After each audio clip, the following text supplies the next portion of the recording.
আলিয়া বিশ্ববিদ্যালয়ে আয়োজিত এক অনুষ্ঠানে বক্তৃতা দিতে গিয়ে বয়কটের মুখে পড়লেন সেলিম। বিশ্ববিদ্যালয় সূত্রে খবর, নির্ধারিত কর্মসূচি অনুযায়ী এদিন ক্যাম্পাসে একটি আলোচনা সভার আয়োজন করা হয়েছিল। সেখানে আমন্ত্রিত বক্তা হিসেবে উপস্থিত ছিলেন সেলিম।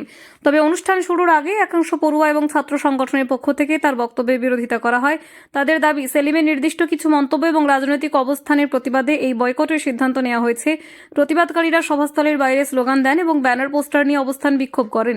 এর জেরে নির্ধারিত কর্মসূচিতে বিঘ্ন ঘটে। যদিও বিশ্ববিদ্যালয় কর্তৃপক্ষ পরিস্থিতি সামাল দেওয়ার চেষ্টা করে, শেষ পর্যন্ত সেলিমের বক্তব্য কার্যত বয়কট হয় বলেই জানা গেছে।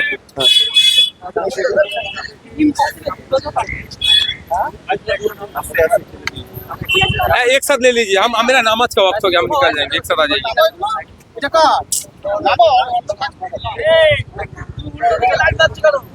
না মারো ভাই।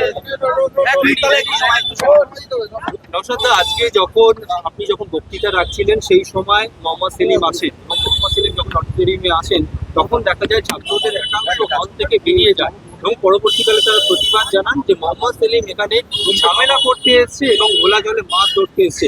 এই বিষয়টাকে আপনি কিভাবে দেখছেন? এই বিষয়ে আমার জানকারি নাই, কারণ আমরা যারা প্রোগ্রাম অর্গানাইজ করেছেন স্টুডেন্টস, তারা আমি জিজ্ঞাসা করেছিলাম কারা কারা থাকবে, তখন তো মোহাম্মদ সেলিম সাহেবের নামও ছিল এবং এখানে তৃণমূলের শাসক দলের এমপিদেরও নাম ছিল, রাজ্যসভার এমপি, বিধায়ক সাহেব, মুখ্যমন্ত্রী মাইনরিটিদের যিনি চিফ অ্যাডভাইজারিতে আছেন তেনার নাম ছিল।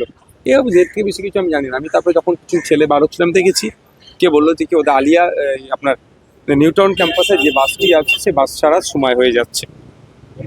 কিন্তু অনেকেই বলছেন যে ভোটের সময় একেবারে ঘোলা জলে মাছ ধরতে এসছে। দেখুন, কে কার মতো ভাবে বলছে সেই বিতর্কে জন্ম আমাদের অনুষ্ঠিত হবে। একটা এত সুন্দর একটা বার্তা গিয়েছে যে এই জায়গা থেকে দেখুন, টিএমসিপি ছাত্র নেতা ছিল আজকে বক্তা হিসাবে, আমি ছিলাম আইএসএফ থেকে, সিভিল সোসাইটি থেকে অনেকে ছিল। এটা পজিটিভ বার্তা, আলিয়া নিয়ে একটা পজিটিভ বার্তা যখন যাচ্ছে সেটাতে ঘাটাঘাটি করা আমার মনে হয় অনুচিত হবে।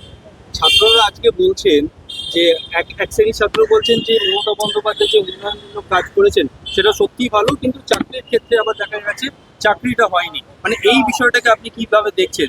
দেখুন, আমরা পড়াশোনা শেষে আমরা তো চাইবো একটা চাকরি। সেই চাকরির ক্ষেত্রে আজকে দেখুন, একদিকে যেমন দুর্নীতি, অন্যদিকে হচ্ছে কন্ট্রাকচুয়াল হয়ে যাচ্ছে, পার্মানেন্ট জব নয়। কন্ট্রাকচুয়ালের জন্য সব থেকে বেশি যারা সাফার করছে কারা জানেন? যারা মেরিটোরিয়াস, তারা এক নম্বর। দ্বিতীয় হচ্ছে যারা এসটি এসসি মাইনরিটি। এখানে কন্ট্রাকচুয়াল যে জবগুলো নেওয়া হচ্ছে, এখানে কোনো আপনার 100% রোস্টার মেনটেন করা হচ্ছে না। ফলে এসটি এসসি মাইনরিটি যারা আছেন, ওবিসি যারা আছেন, তারা এর থেকে বৈষম্যের শিকার হচ্ছে। তো মমতা ব্যানার্জির উন্নয়ন যে বিতর্কে আমি আর না জড়িয়ে একটুকু শুধু কথা বলবো যে যদি সত্যিকার অর্থে উন্নয়ন হতো, তাহলে যদি সত্যিকার অর্থে আমরা ভালো থাকতাম, তাহলে আমাদেরকে 1,500 টাকা করে ইয়াং ছেলেদের হাতে ভাতা দিতে প্রয়োজন। सर मेरा एक क्वेश्चन है हिंदी में थोड़ा कि आरएसएस का जो प्रधान है मोहन भागवत जी ने उन्होंने बोला कि अभी हिंदुओं को जो परिस्थिति है, अभी हिंदुओं को भी 3-4 बच्चे गण लेना चाहिए, तो ये लेके क्या टिप्पणी करना चाहिए? ये नहीं, इससे बहुत बार ये बात बोले हैं उनका टी पार्टी का। ये कुछ दिन पहले तो बोला था हम दो हमारे दो। अभी क्या होगा? बात ये इससे क्या होगा? जो हमारा समाज में जो लड़की को अपमान के जैसे बात कर रहे हैं, क्योंकि ये सिर्फ मतलब बच्चा देने का मशीन नहीं है, हमारा सोसाइटी का ये one of the most valuable part है। ये सब नहीं बोलना चाहिए। और एक बात माद्रासों को लेकर माइती जी ने बोला है, बीजेपी का सांसद, कि वहाँ से माद्रासा में कोई डॉक्टर इंजीनियर नहीं बनता है, तो किस लिए इतना पैसा बड़ा किया जा रहा है? उसका सोच कम है, इसीलिए मदरसा में डॉक्टर इंजीनियर नहीं होता। आईपीएस है, आईएएस है, आईएफएस है, आईआरएस है। सबसे बड़ा बात है मदरसा जो पहला देश का जो शिक्षा मंत्री हैं, जो इतना रिफॉर्म्स किए हैं एजुकेशन को, खास करके प्राइमरी एजुकेशन को। मौलाना अबुल कलाम आज़ाद साहब कहाँ का है? मदरसा के। मतुआ समाज का जो सबसे बड़ा गुरु है, उन्होंने तो मदरसा का बैकग्राउंड है। उससे बात नहीं, ये टिप्पणी की कर रहे हैं, इसका कोई मुद्दा नहीं है। मदरसा मुसलमान सारा छोट किसका कोई मुद्दा नहीं है। लास्ट क्वेश्चन, हुमायूं कबीर के साथ तो कोई आप लोग का ऐसा नहीं हो रहा है, तो बाबरी मस्जिद को लेकर आपका क्या अभी राय है? एक बात लेके कितना बार बोलेंगे?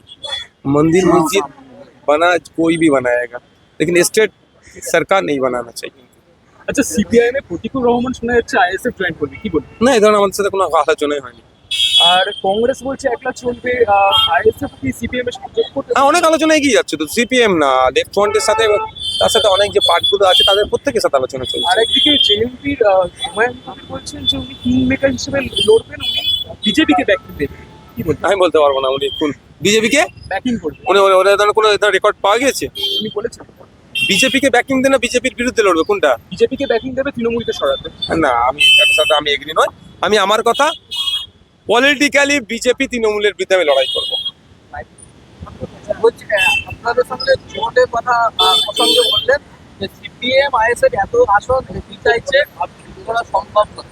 আমরা হুমায়ুন কবির সাহেবের কাছ থেকে একবারও আসন চাইনি, আমরা সিপিএম এর সাথে আসন নিয়ে আলোচনা হচ্ছে, সুতরাং ওটা আমাদের ক্ষেত্রে প্রযোজ্য নয়। Thank you. আচ্ছা, চলো